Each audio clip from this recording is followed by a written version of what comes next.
Hype Network presents. On this episode of Season 4, Let's Talk.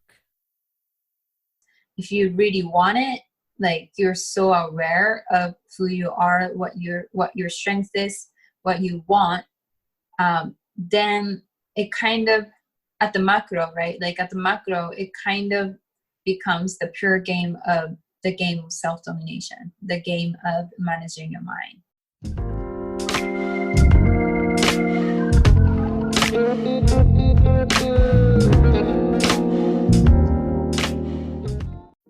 Hey folks, welcome back to the Rajiv Show, and I'm your host Rajiv Doreswamy, and this show aims to help reach out to those who are currently struggling in life and to remind you that life is indeed beautiful when you're inspired to make it your own. Alright folks, welcome back to another new episode. This episode is also an international episode, folks. My guest today is from Japan. You know, like I said, we're going international. And my guest today is Natsuney. Okay, Natsuney, how are you doing? How is everything over there? Yeah, hi. Thank you very much for having me on your show. And I'm doing great. How are you? I'm staying productive as much as possible. For my listeners, could you Great. give a brief background about you? Sure. So my name is Natsuney Otsuki. I'm a host at the Life Up Education TV, and I'm also the author of the book called The Game of Self-Domination. You can find both under lifeupeducationtv.com. And I'm also the startup owner in Tokyo, where I have a business called Foreign Connect, where I help Japanese businesses enter foreign market by connecting them with local partners, strategic partnerships. And before this, basically, I was working as a consultant, business consultant at the business consulting company for marketing. And I was helping companies to make sales, make marketing, and just, develop the distribution channels for those. And before that, I was studying business and economics, and I got my degree. Maybe I'm going like from vice versa from how I should have started my story. But basically my story is that I moved to the United States from Japan, was born and raised in Japan, decided to move when I was in still high school. And I finished my first a business degree there. And then I took some time off from school and I decided to work for and with lots of entrepreneurs, advisors, investors in the technology area. And then from there, I decided to pursue a degree in economics and ended up studying both business and economics. And then there I got that business consulting job, and then I worked on that. And then after that, basically I came back to Japan and I decided to start my own business. Awesome. Let's travel back in time with my next question. If you and I were high school, who were you in high school? Basically, if the main question is, are you an introverted kind of person? Are you a sports type of person? Are you in the books? Are you the popular one, or you're the person at the back of the class? Who are you if you and I were classmates? Right. No, I think I was super weird kid. In a sense that I kind of mentioned this on my bio, but I almost got kicked out from high school. That's because, looking back at my life journey and just my personality in general, I have always been curious kid and courageous kid. So my fear of not fitting in, which is a number fear a lot of high schoolers have, was smaller than my fear of not being authentic to who I was, which was to be curious kid, right? So, to your point, I really didn't like the concept of fitting into one group or another group, but I was just fluid and curious and true to my curiosity. So it was so weird because I was neither the popular kid nor the nerd kid or whatever. I was look-wise, people kind of noticed me because I always like to present myself in a certain way, look-wise. Like looks has been something that I've been passionate about, like from very young age. So people noticed me. However, popular kids wouldn't hang out with me because I was also the kid who read like hundreds of books in a month. So I was the kid who was, looking like, I guess, quote unquote, like a popular sort of look, like, I guess, attention seeker looking. I don't know how you want to define it, but so outside I looked more like a, popular kid, whatever.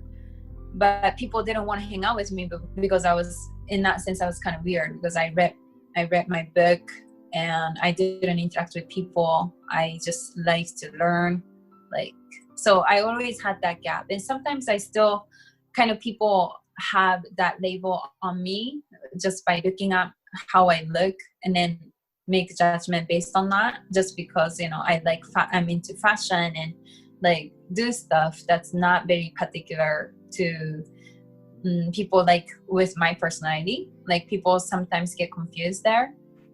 But that also helps me to be who I am. Like I cannot convince people to think certain way about me. The only way to show them is I'm just gonna be who I am and keep being who I am, and let that action be the material to make other people to decide who I am, And I have no interest in controlling other people's perception. That's very powerful. That's powerful. Since you've mentioned personality-wise, you don't like to build perception out of people. You don't want to have that perception of people. The next question is connected to who is your greatest motivator? Your top one, your number one greatest motivator, and why? So, being surrounded by positive voice is very, very important, I personally believe. I guess positive voice is, I don't know if it's a right word, but basically your triggers, your emotional triggers, that's gonna make you want to dream, that's gonna make you want to push toward your dream, like feed your ambition. Like that kind of voice is very important. So I do look for them, but at the end I also noticed that I'm a very self-motivated person, and I think that's one of the skills that you need to have as a leader. You need to have a very high standard, like at the end of the day, like to the position where you can rely on yourself to coming up with the motivations and narratives that's going to push you, regardless of whatever the environmental materials you have around you. I know this takes practice, and I know this takes work, efforts to get to this place, but I think at the end it's probably the strongest motivation, sustainable motivation you can have, if you are able to eventually get to the point where you don't need to rely on other people to pull you up. I kind of see it as my standard. Like it's not something nice to have. I don't see it as something nice to have. I see it as my standard. I need to have it, otherwise I would die. Like it's my survival skill. Interesting. You are an interesting person. The next question, from being motivated, being self-motivated, what may this is, I don't know if this is a personal question, but what made you who you are from the things that you've gone through? Now we're moving into where you are in the present day.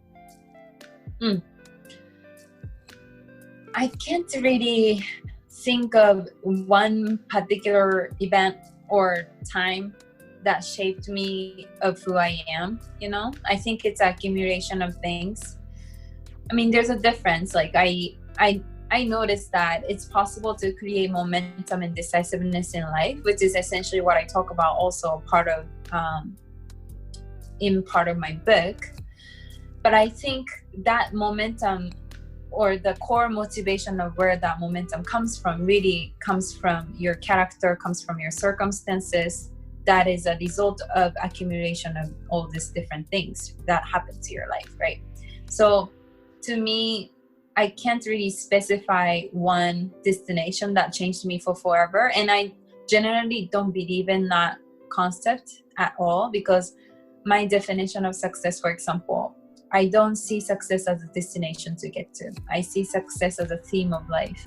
I see success as a concept of life that you want to live on or live for.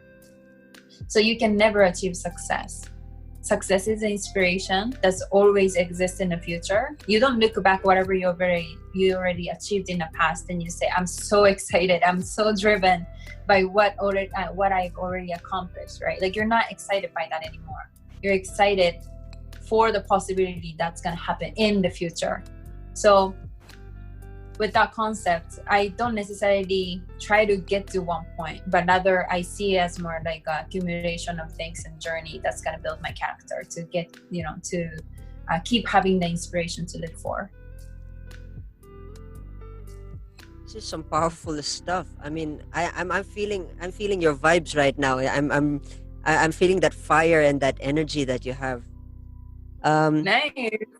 I'm smiling. Yeah. Yeah. From the last question, we were talking about present, right? Now let's since we spoke about high school and now present, the next question is connected to, if today was yesterday or in the past, yeah, what would you keep and what would you let go of in that journey? So from there to where you are, what would you keep with you and what would you let go of? Like, honestly, once again, I think this just comes natural to me. It's part of my thinking process, is that I just don't agree with the concept of dwelling on yesterday. I just don't spend zero time on thinking back. Like, I'm always living for the future. I don't spend much time thinking about what's already happened in the past, whether it's success or failure. Because the thing is, even if it's successful event, like if you keep spending time around that, you become soft, and when the moment you become soft, you lose. You become entitled, you become like granted for things you already have, and the moment you let that happen, you lose. Like, you become too soft to take hit, like in the future, right? Like for tomorrow. So I don't believe in spending time looking back. And then I guess the other side of it is dwelling on your losses and failures, right? And the thing is, there's no alternative. Like, you did what you did, and that's it. That's the reality. You cannot go back to your past and change it, right? Like, it's just impossible to do that physically. So why do you spend time dwelling and bitching on things that's already happened that you didn't do or you did do? But I think I find it much more productive if you are able to gain the courage to just accept whatever it is right now and just go with that.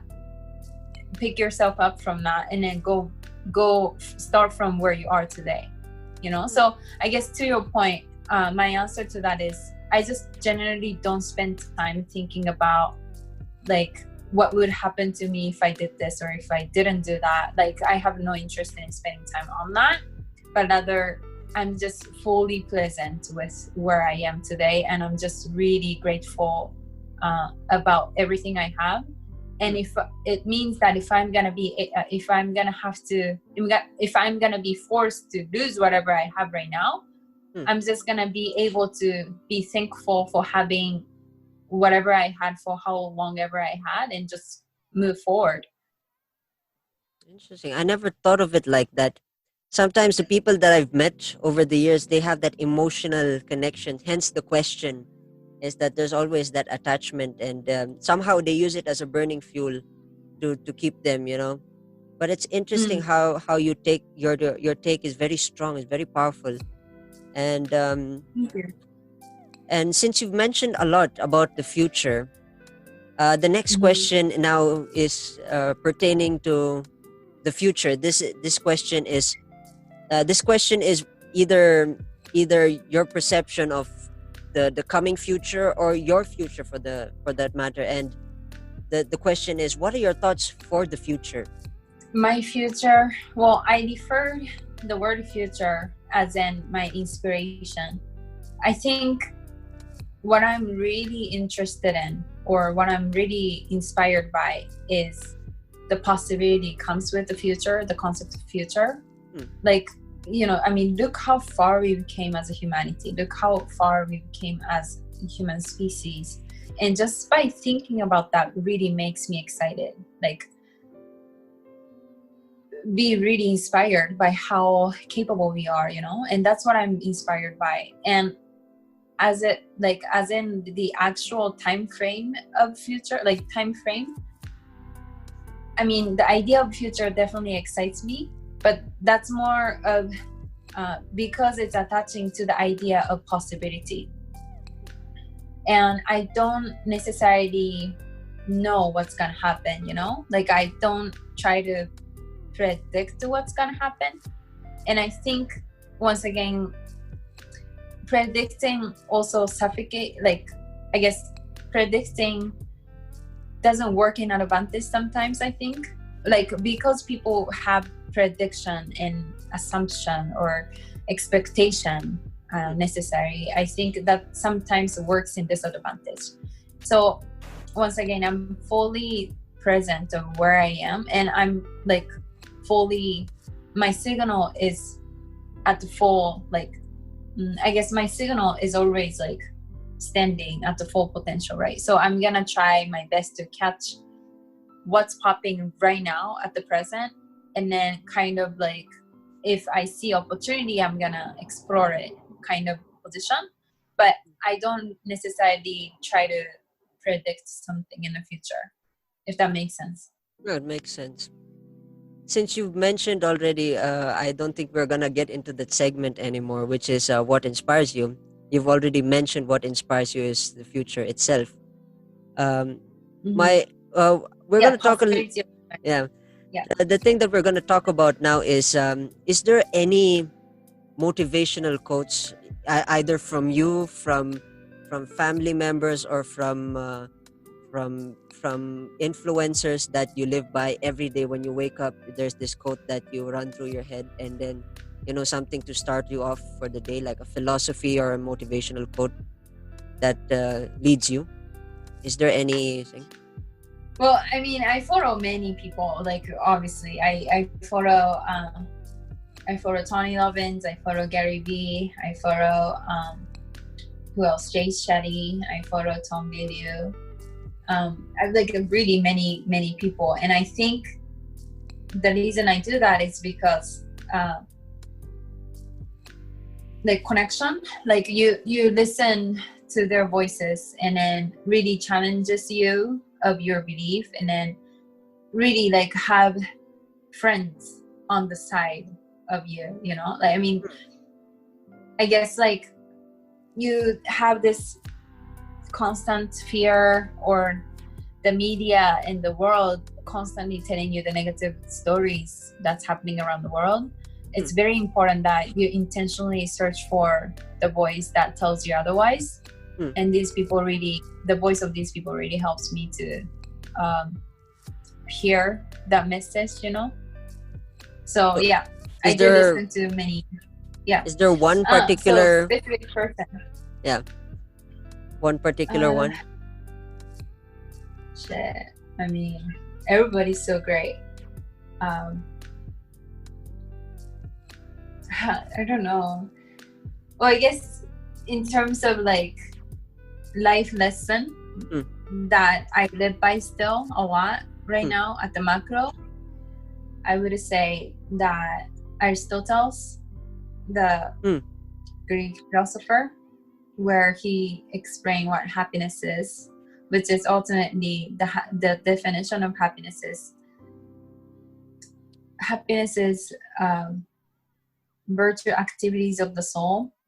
So meaning that only by overcoming your hardships and adversities in life, you are able to meet your true potential. So I'm gonna try to visualize it is how as how it means. So basically, we are driven by two different motivators. One is a reward, another one is a threat. And we tend to put those two things in the other side of the spectrums, right? But according to his definition, it's actually going to the same side. Leeward is the extension of what you would find by, I guess, facing toward your fear, facing toward your threat. By overcoming your threat, you will meet your leeward. Does that make sense? Yeah, it does. Before we get into our favorite segments, which is entrepreneurship, since you mentioned earlier that you're an entrepreneur, we're gonna have a short break, and we'll be right back after this short break. If you want to learn something new or useless about the world around you, why don't you try listening to the Banyu Podcast Reflushed on Spotify, Anchor, or any podcast app that you use? All right, folks, welcome back. I'm here again with Natsuney Otsuki, an amazing Japanese entrepreneur, and this time we're going to talk about entrepreneurship, as mentioned in the background of Miss Natsune's bio, is that she's an entrepreneur, and she's done a lot of phenomenal things helping the Japanese economy in her own way. So the first question in entrepreneurship is that when you're getting into entrepreneurship, what is that psychological element that hits you first before deciding, okay, I want to be an entrepreneur? I would say psychological element that hits you first. Yeah. I mean, it's a constant battle with your self-doubts. Yeah. Like I always explain this like this. It's never about managing your time or managing your tasks. It's always about managing your mind, because every morning you will wake up with stress and anxiety. There's a lot of motivation or triggers for you as a business owner and worries for you as a business owner that you can face every morning. So when you're faced with that, it's really not about managing your time or tasks, but it's also about, mostly about managing your mind. Like how can you create narratives and story around your anxiety or around your gravity that could turn this into something productive. So I always say this to people is that, don't try to manage your time or tasks, but rather try to manage your mind and be very resourceful about any problems you face around having a business. Because in the end, I think that's what it comes down to, is if you really want it, like you're so aware of who you are, what your strength is, what you want, then it kind of, at the macro, right? Like at the macro, it kind of becomes the pure game of self-domination, the game of managing your mind. Interesting. And working with a lot of people, you mentioned also earlier that you've worked a lot with a lot of people in America. You've worked with a couple of entrepreneurs as well. Was it a little bit intimidating with the perception when you were working with them? Were they too culturally sensitive when they were working with you?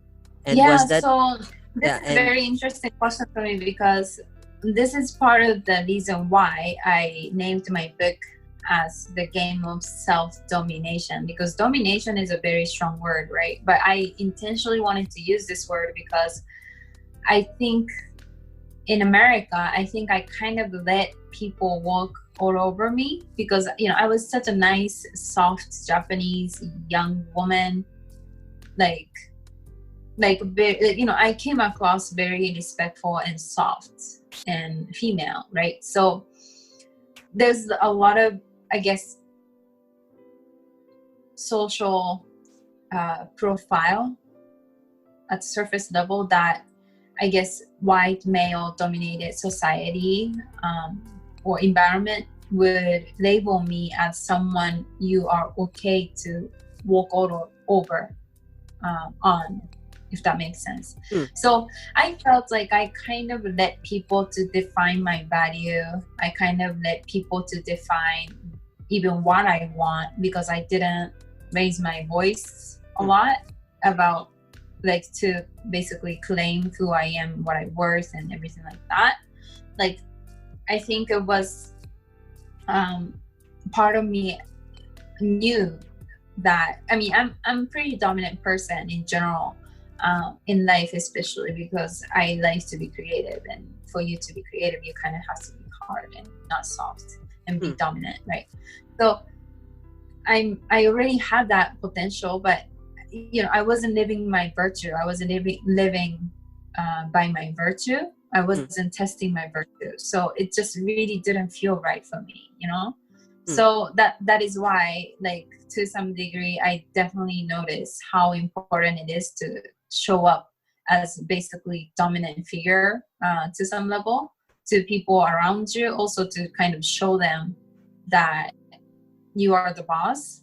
So there's that element of, like, show yourself that you're the leader. Like, don't let people to oppress you, So that's the kind of impression that I wanted to create with the game of self-domination.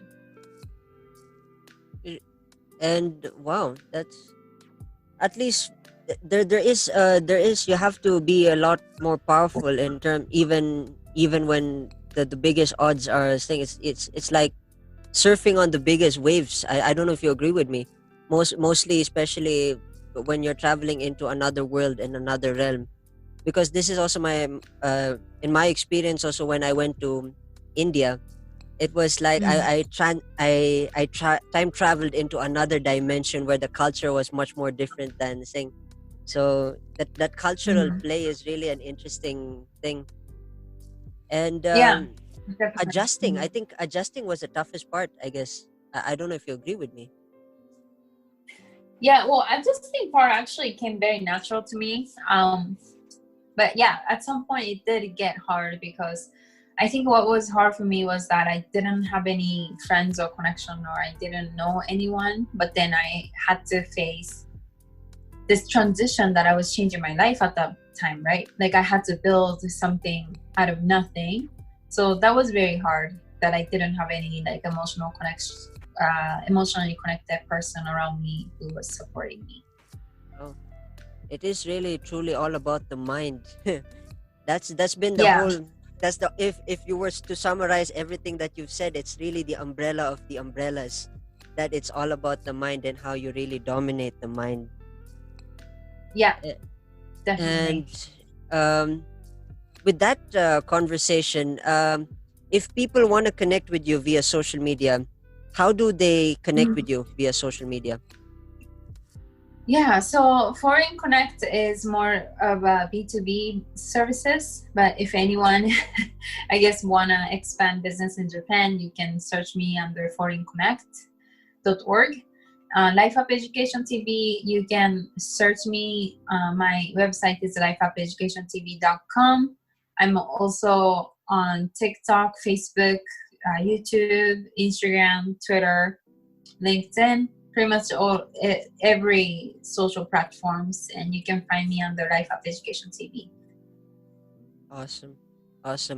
And with that, I think we've learned a lot. I mean, it's been an educational conversation, Natsuney. I gotta say. Wow, perfect. Thank you so much. You are a powerful influencer, and somewhere deep down inside, I'm sure you're going to go change the world, because you are a futurist, and I'm looking forward to see what change you can create in Japan. And I'm a fan. I'm thank you. I am a fan, and I'm raising up my hand and saying I'm a fan. I can't wait to see what other stuff you're gonna share to the world, and I do believe that you are changing the world in your own small way. Thank you very much. I really appreciate it. With that in mind, thank you again for for coming to my show. Thank you so much for educating my listeners. And I'm looking forward to collaborating with you as well soon. And Mhm. thank you so much for coming to the show. It's a huge honor. I know you're a very, very busy lady. And thank you again. Very huge thank you. Yeah. Thank Uh, you very much. I'm very grateful. Thank you so much. yeah. And for my listeners, I hope you enjoyed this episode. I will see you in the next episode.